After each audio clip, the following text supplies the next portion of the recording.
Good afternoon students, class 5th। सभी बच्चे अपनी हिंदी व्याकरण की बुक निकालिए। क्लास 5th के सभी बच्चे अपनी हिंदी व्याकरण की बुक निकालिए। आज आप खोलेंगे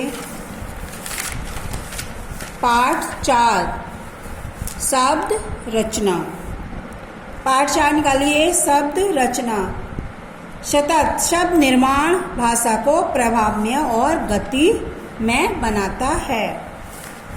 आइए शब्दों की रचना कैसे हुई, आइए देखते हैं। किसी शब्द से कई अर्थों की अभिव्यक्ति हेतु नए नए शब्द बनाए जाते हैं। इस प्रक्रिया को शब्द रचना कहते हैं। हम शब्दों की रचना 4 प्रकार से कर सकते हैं: संधि द्वारा भी, समास द्वारा, प्रत्यय द्वारा और उपसर्ग द्वारा। संधि द्वारा शब्द रचना। संधि का अर्थ है मेल। उच्चारण में यह मेल दो वर्णों के निकट आ जाने से होता है। जैसे धर्म प्लस अर्थ धर्मार्थ, हिम प्लस आले हिमालय, प्राण प्लस आयाम यानी प्राणायाम। अब है समास द्वारा शब्द रचना। 2 या 2 से अधिक शब्दों के मेल से यौगिक शब्द बनाना समास कहलाता है। इस प्रक्रिया में किसी बात को अनेक शब्दों में कहने के स्थान पर उसे संक्षिप्त कर दिया जाता है। जैसे राजा का पुत्र है, इसका संक्षिप्त रूप हुआ राजपुत्र। शक्ति के अनुसार यथा शक्ति। अब है तीसरा प्रत्यय द्वारा शब्द रचना। जो शब्दांश किसी शब्द के बाद जुड़कर उसका अर्थ बदल देते हैं उन्हें प्रत्यय कहते हैं।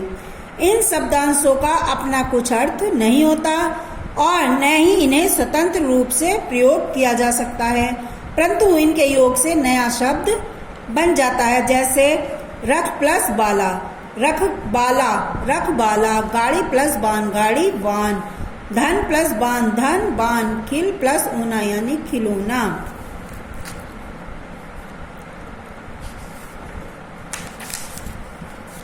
तो अब उपसर्ग द्वारा जो शब्दांश किसी शब्द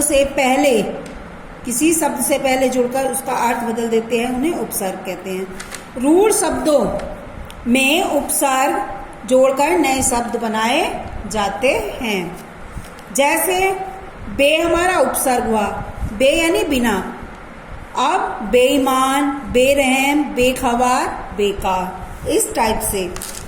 अब ये देखिए, निम्नलिखित प्रश्नों के उत्तर दीजिए।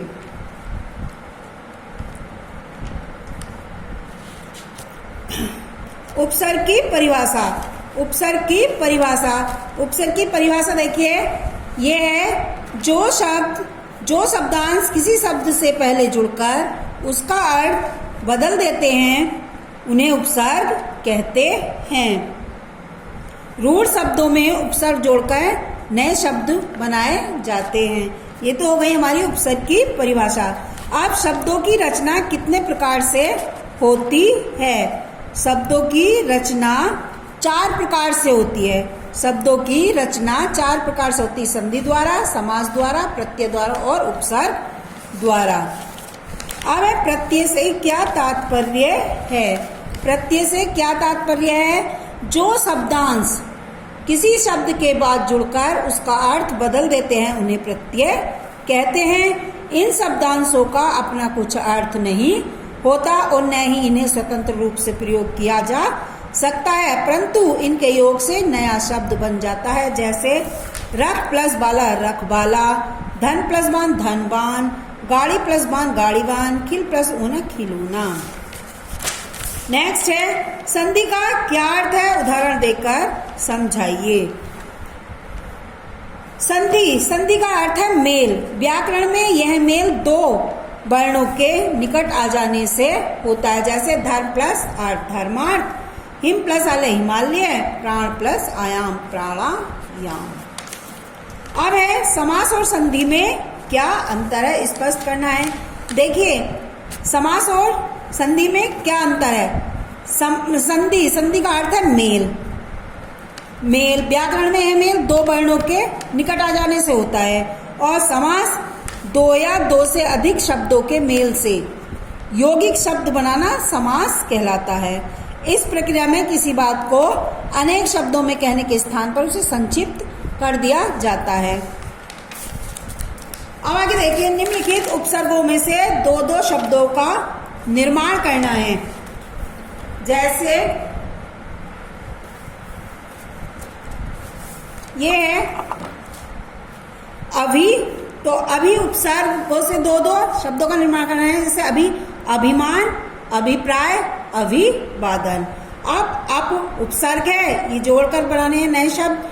अपमान, अपशब्द, अपयश।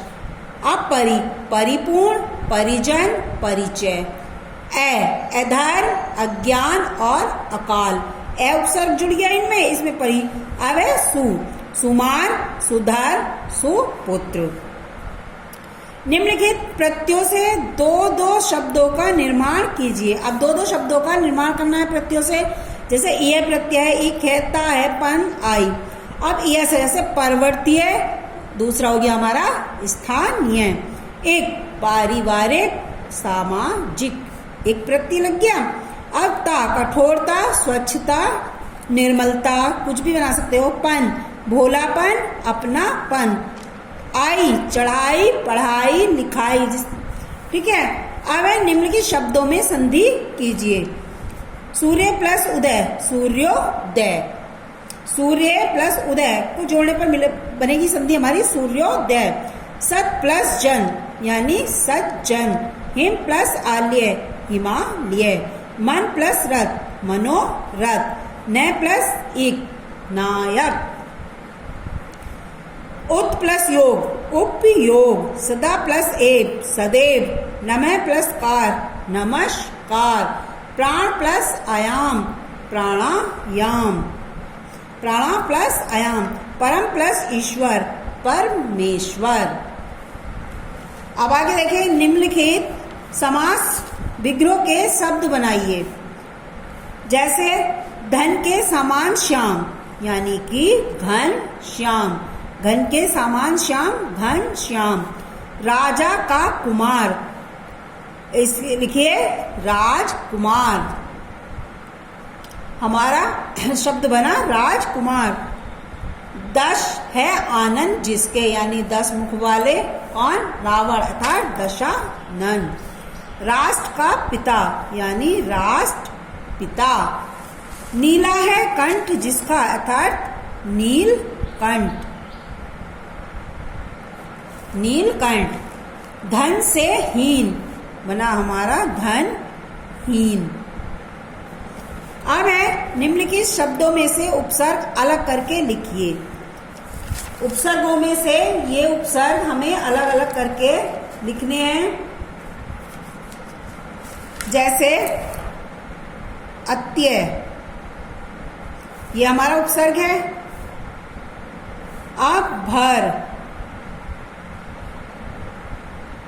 प्रय, स्वय, अधि, उप, परि, प्रति, स और दु, दुर्बल। निम्नलिखित शब्दों से प्रत्यय अलग करके लिखना था। अभी हमने उपसर्ग अलग करके लिखे, अब लिखेंगे हम प्रत्यय अलग करके। घटिया, इसमें आ गया घटिया में या प्रत्यय। बढ़िया या। घबराहट, हट प्रत्यय। पत्रकार, आर। सजावट, वट प्रत्यय। पूजनीय, यह प्रत्यय। जादूगर, गर प्रत्यय। दयालु, आलू, इसमें आलू प्रत्यय। ठीक है। ये आपका एक बार फिर से देखिए, निम्न शब्दों से प्रत्यय अलग करके लिखिए। घटिया, घटिया में या प्रत्यय। बढ़िया में या प्रत्यय। घबराहट में हट प्रत्यय। पत्रकार में कार प्रत्यय। सजावट, बट प्रत्यय। और पूजनीय, ये प्रत्यय। अब इसमें सजावट में बट, पूजने में ये प्रत्यय जादूगर, गर प्रत्यय और दयालु यानी आलू प्रत्यय। ये आपका चैप्टर 4 कंप्लीट हो चुका है। सभी बच्चे अपने घर से क्वेश्चन आंसर और ये 7 तक सभी बच्चे अपने घर से वर्क करके लाएंगे। आज के लिए इतना ही। धन्यवाद बच्चों।